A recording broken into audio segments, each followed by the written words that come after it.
আসসালামু আলাইকুম। আজকে আমরা শিখব হচ্ছে বি ভার্ব এবং অক্সিলারি ভার্ব কি। দেখো, আমরা জানি যে বি ভার্ব হচ্ছে কি কি, am, is, are, was, were, এই পাঁচটা সাধারণত বি ভার্ব নামে পরিচিত। দেখো, এখন আমরা কোথায় এম, কোথায় ইজ, কোথায় আর, কোথায় ওয়াজ, কোথায় আর ব্যবহার করব। আমাদের যদি প্রেজেন্ট ফর্মে হয়, আমাদের সেন্টেন্সে যদি প্রেজেন্ট টেন্সে থাকে, এবং যদি প্রেজেন্ট টেন্সে সাধারণত কি কি ব্যবহার হবে, এম, ইজ, আর। কি কি ব্যবহার হবে, এম, ইজ, আর। সেক্ষেত্রে যদি আমাদের সিঙ্গুলার হয়, সাবজেক্টটা যদি সিঙ্গুলার হয়, সেক্ষেত্রে আমরা ব্যবহার করব এম অথবা ইজ। যদি প্লুরাল হয় সেক্ষেত্রে কি ব্যবহার করব, আর।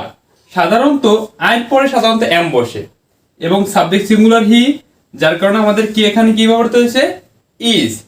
এবং দেখো, আমাদের সাবজেক্ট এখানে দে, দে হচ্ছে প্লুরাল, সেক্ষেত্রে আমাদের এখানে আর ব্যবহৃত হয়েছে।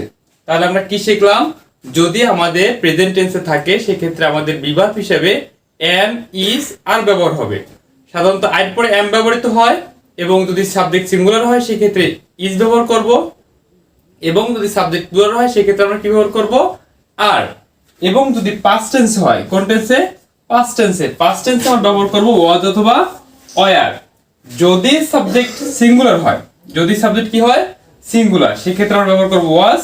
যদি সাবজেক্ট প্লুরাল হয় সেক্ষেত্রে আমরা ব্যবহার করব কি, ওয়াজ। যেমন হি ওয়াজ রিডিং এ নোবেল, এটা সাবজেক্ট সিঙ্গুলার, এই জন্য এখানে ওয়াজ ব্যবহার করেছি। যদি সাবজেক্ট প্লুরাল হয়, দে, এটা সাবজেক্ট হচ্ছে কি, প্লুরাল, সেক্ষেত্রে আমরা এখানে ব্যবহার করব কি, ওয়ার।